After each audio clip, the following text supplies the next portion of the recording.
Chapitre 9. Marie devient adulte.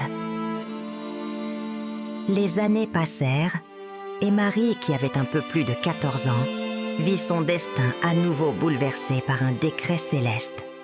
Une nuit, alors que le prêtre Siméon dormait, Dieu lui parla et lui ordonna de prendre des dispositions pour le mariage de Marie.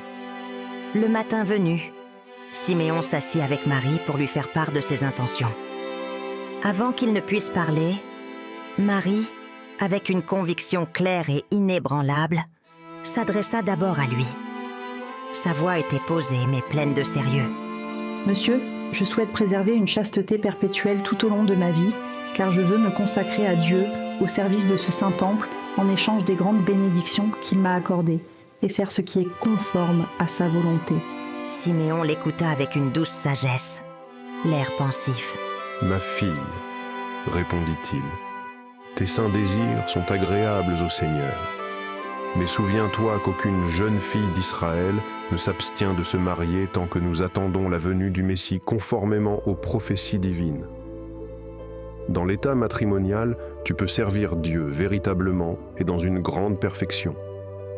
C'est pourquoi tu dois commencer à prier Dieu de te choisir un mari qui te plaise à toi et à la lignée de David. » Le soir même, dans le sanctuaire intime de sa chambre, Marie cherche à nouveau la communion avec le divin.